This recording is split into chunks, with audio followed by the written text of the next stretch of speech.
தென்னாடுடைய சிவனே போற்றி, எந்நாட்டவர்க்கும் இறைவா போற்றி. நேயர்கள் எல்லாருக்கும் வணக்கம். நீங்க அவளோட காத்துக்கிட்டு இருந்த 2026 புத்தாண்டு ராசி பலன்கள் நாம பார்க்க போறோம். அதாவது 2025வது வருடத்துல நீங்க பட்ட கஷ்டங்கள் எல்லாம் நீங்கி உங்களோட வேண்டுதல்கள் எல்லாமே 2026ல நடந்து சுபிட்சமா எல்லாரும் வாழணும் அப்படின்னு என்னோட குலதெய்வத்தை வேண்டிக்கிட்டு வீடியோக்குள்ள போலாம். அதாவது விசுவாவசு வருடம் மார்கழி மாதம் 17ஆம் தேதி குரு பகவானுக்குரிய வியாழக்கிழமையில இந்த 2026 புத்தாண்டு அப்படிங்கிறது பிறகுது. ரொம்ப அற்புதமான ஒரு வருடமா உங்க எல்லாருக்கும் இருக்கணும் அப்படிங்கிறது தான் நம்மளோட வேண்டுதலா இருக்கு.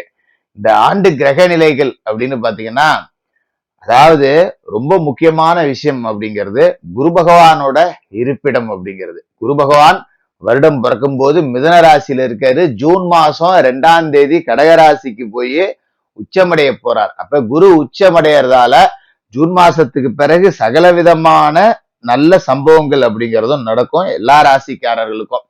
அதே மாதிரி மீனராசியில இருக்கிற சனி பகவான் இதுக்கு மேல உங்களுக்கு நல்ல பலன்கள் அப்படிங்கிறதையும் கொடுப்பார். அதே மாதிரி ராகு கேதுக்கள்ல மாற்றம் இல்லை. விஷப்பாம்பு ராகு கும்பத்திலையும், விஷமற்ற பாம்பு கேது சிம்மத்திலயும் இருக்காங்க.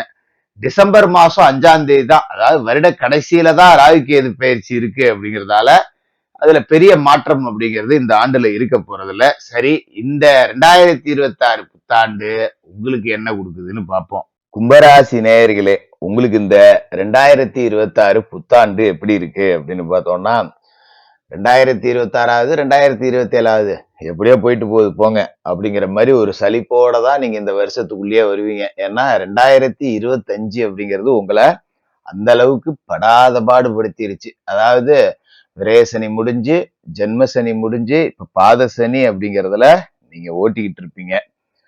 முக்கியமான சலிப்பு என்ன காரணம் அப்படின்னா, நிறைய கும்பராசிக்காரர்களுக்கு இந்த 2025ல அடி மேல் அடி விழுந்திருக்கும். ஒருத்தர் மாத்தி ஒருத்தருக்கு வைத்திய செலவு கொடுத்துருக்கோம். அது மாதிரி படிச்சு முடிச்ச இளைஞர்கள்னா வேலை கிடைக்காது, நாயா அலையணும். நம்ம கூட வேலை செஞ்சவங்களாம், நம்ம கூட படிச்சவங்களாம் நல்ல சம்பளத்துல பெரிய உத்தியோகத்துல இருப்பான். நம்ம நல்ல மார்க் எடுத்திருப்போம். நம்மளை விட கம்மியா படிக்கிறவன், குறைஞ்ச மார்க் எடுக்கிறவங்களாம் பெரிய பெரிய கம்பெனில நல்ல வேலையில இருக்கான். நம்ம என்னடா தப்புன்னா நமக்கு ஒன்றும் வேலை அமைய மாட்டேங்குதே அப்படிங்கிற மாதிரி. சில பேர் வெளியூருக்கு வேலைக்கு போறேன்னு வீட்டுல சொல்லாம பசி பட்டினி கிடந்து கூட கிடக்கக்கூடிய வாய்ப்பு அப்படிங்கிறதெல்லாம் இந்த 2025ல இருந்திருக்கும்.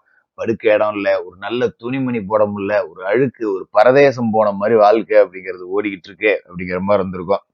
அது மாதிரி கல்யாணம் ஆனவங்களுக்கு குடும்பத்துல சண்டை சச்சரவு, ஒருத்தரை மாத்தி ஒருத்தர் பிரச்சனை, கடன் ஏறி போச்சு, வீட்டுல வைத்திய செலவு, 2 பேத்துக்கு ஆபரேஷன் ஆகி போச்சு, 3 பேத்துக்கு ஆபரேஷன் ஆகி போச்சு. அதாவது கும்பராசிக்காரர்கள் வீட்டுல யாராவது ஒருத்தர், குடும்பத்துல யாரோ ஒருத்தர் கண்டிப்பா கத்திங்கிறது உடம்புல வச்சிருக்கணும். ஏதோ ஒரு ஆபரேஷன் அப்படிங்கிறது பண்ணிட்டு படாபாடு.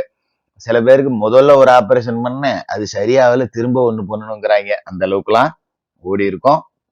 கிட்டத்தட்ட ஒரு வித்தியாசமான வாழ்க்கை. நமக்கு அதே அவ்வளவுதான் போல இருக்கு. கும்பத்துல பிறந்ததுக்கு துன்பத்தை அனுபவிச்சதுதான் மிச்சம் அப்படிங்கிற மாதிரிதான் ஓடி இருக்கும். அதனாலதான் நீங்க ராசி பலனை நம்ப மாட்டீங்க அப்படிங்க. ஆனா 2026 உங்களுக்கு அப்படி போகுமா ஜோசியர் அப்படின்னு கேட்டா போகாது. இப்ப சனி வக்கிர நிவர்த்தி அப்படிங்கிறது அடைஞ்சிருவாரு இந்த ஜனவரி வருடம் பிறக்கும் போது. அப்ப சனி உங்களுக்கு பாத சனி அப்படிங்கிறத முழு பாதை நேர்கோட்டு பயணம் அப்படிங்கறத தொடங்கிட்டாரு இல்லையா. இந்த ஜென்ம சனியை விட பாத சனி அப்படிங்கிறது நேர்கோடா பயணம் தொடங்குறப்போ உங்களுக்கு பிரச்சனைகளை குறைக்கும், மருத்துவ செலவுகள் குறையும், மன உளைச்சல் நீங்கும் அப்படின்னு சொல்லலாம். அது மாதிரி உங்களோட ராசிக்கு தன லாபாதிபதி குரு ராசிக்கு 5வது வீட்டுல மிதுன ராசியில இருக்காரு. அதாவது இப்ப எப்படி இருக்கும் அப்படின்னு பாத்தீங்கன்னா, முக்கியமான விஷயம் 5ஆம் இடம் அப்படிங்கிறது கெஞ்சினாலும் கிடைக்காத பஞ்சம குரு. ஆனா இப்ப அதிசாரத்துல அவர் இடையில 6க்கு போயிட்டு வந்தாலதான் தூக்கி போட்டு உங்களை அடிச்சாரு. அப்ப இந்த ஜூன் மாசம் 2ஆம் தேதி வரைக்கும் அவரு 5ஆம் இடத்துலதான் இருக்க போறாரு. அப்படிங்கிறப்ப 5ஆம் இடத்திற்கு உண்டான ஆதிபந்தம் நல்லா இருக்கும். பூர்வீக சொத்து விற்பனை, பூர்வீக சொத்துல இருந்து கேஸ்ல இருந்து நீங்கிறது, பிள்ளைகளால வந்த பிரச்சனை, புள்ள கல்யாணம் பண்ணிக்க மாட்டேங்குது, ஒரு பொண்ணை பார்த்து ரெடி பண்ணி வைக்கணும் அப்படின்னா அதெல்லாம் சரியாயிடும். அது மாதிரி கட்டி கொடுத்த இடத்துல பொண்ணுங்களுக்கு பிரச்சனை, இன்னும் சண்டை சச்சரவா இருக்கு, பிள்ளைகளோட வாழ்க்கை கெட்டு போச்சு, தெரியாம பொண்ணு கொடுத்துட்டனே, தெரியாம பொண்ணு கட்டிட்டனே, இப்படி புலம்புனவங்களுக்கு எல்லாம் இதுக்கு மேல அதுங்க வாழ்க்கை ரொம்ப நல்லா இருக்கும். அது மாதிரி 5ஆம் இடத்துல இருக்கிற குரு இதுக்கு இந்த ஜனவரியில தொடங்கி ஜூன் மாசம் வரைக்கும் உங்களை டாப்ல கொண்டு வைப்பார். நல்ல காசு பணத்துக்கு பஞ்சம் இல்லாத ஒரு நிலை, கடனெல்லாம் அடைச்சிடலாம் அப்படிங்கிற ஒரு நிலை. ராசிக்கு குரு பகவானோட பார்வை அப்படின்னு பாத்தீங்கன்னா மிக சிறப்பான இடங்கள் அப்படிங்கிறதுல விழுவுது. அதனால நீங்க அதை பார்த்து கவலைப்பட வேண்டியதில்லை. அதாவது உங்களோட சொந்த ராசிக்கு குரு பார்வை கிடைக்குது, ராசிக்கு 11வது வீட்டு கிடைக்குது, ராசிக்கு 9வது வீட்டு கிடைக்குது. இத்தனை வீட்டுக்கும் குரு பார்வை அப்படிங்கிறது கிடைக்குது. அப்படிங்கும்போது தந்தை வழி சொத்துக்களால லாபம். தந்தை வழி சொத்து இருக்கு, மேல கட்டடம் கட்டி வாடகைக்கு விடலாம், ஏதோ ஒரு லோனுக்கு போட்டு ரெடி பண்ணலாம் அப்படிங்கிற நிலைமை அப்படிங்கிறது வரும். 11ஆம் வீட்டுல விழுவுற குரு பார்வை அப்படிங்கிறது எவ்வளவு செலவானாலும் காசு என்கிட்ட இருக்கு, நான் பாத்துக்கிறேன். ஒரு விஷயத்த ஆரம்பிக்கணும்னா காசை கையில வச்சுக்கிட்டு ஆரம்பிக்கணும் அப்படின்னு அவசியம் இல்லை. நீ ஆரம்பிச்சாலே காசு வரும். ஆனா அதுக்கு முன்னாடியே உங்கள்கிட்ட பணம் இருக்கும். பணத்துக்கு பஞ்சமில்லாத ஒரு வருடமா ஜூன் வரைக்கும் இருக்கும்.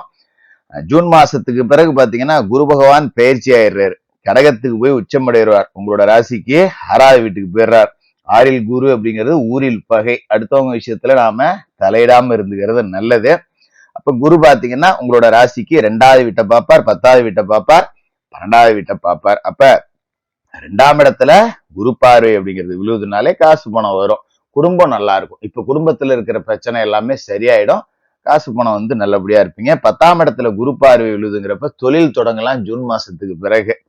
12ஆம் இடம் சுப விரய செலவுகளை பண்ணக்கூடிய வேலையை வைப்பார். அப்ப பிள்ளைகளுக்கு திருமணம் செய்யலாம், பிள்ளைகளுக்கு சடங்குகள் செய்யலாம், பேரப்பிள்ளையை தூக்கி பாத்திரலாம். நீங்க இளவயதுக்காரரா இருந்தா உங்களோட திருமணம், வீடு கட்டுற அமைப்பு, இது எல்லாத்தையுமே கொடுப்பார். வாழ்க்கையை செட்டில் செய்ய போறார் அப்படின்னு அர்த்தம். நல்லபடியா குரு இருப்பாரு. அதாவது உங்களோட ராசியை பொறுத்த வரைக்கும் 6ஆம் இடம் அப்படின்னாலும் கூட குருவுக்கு அது உச்ச வீடு கடகராசி அப்படிங்கிறதால ஜூன் மாசத்துக்கு பிறகு உச்ச குரு உங்களுக்கு நன்மை செய்வார்.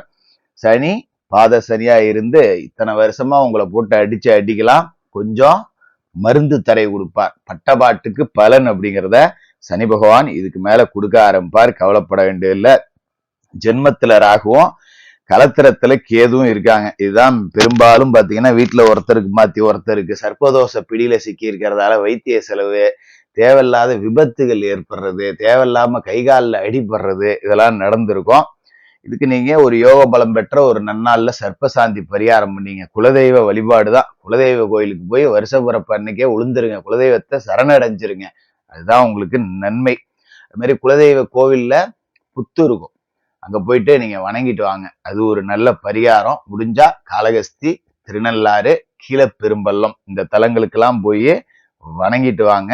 இந்த ஜென்மராகும் களத்திரக்கேதும் டிசம்பர் மாசம் வரைக்கும் இருப்பாங்க அப்படிங்கிறதால கூடுமான வரைக்கும் செவ்வாய்க்கிழமையில ராகுகால நேரத்துல துர்க்கைக்கு விளக்கு போடுங்க. ஏலபாளைகள் மாற்றுத்திறனாளிகளுக்கு உங்களால முடிஞ்ச உதவிகள் செய்யுங்க. சாலையோரத்துல வசிப்பவர்கள், வீடற்றவர்களுக்கு உங்களால முடிஞ்ச உதவிகள் செய்யுங்க. வண்ண நிற போர்வையை தானமா கொடுங்க, கருப்பு நிற குடைய தானமா கொடுங்க.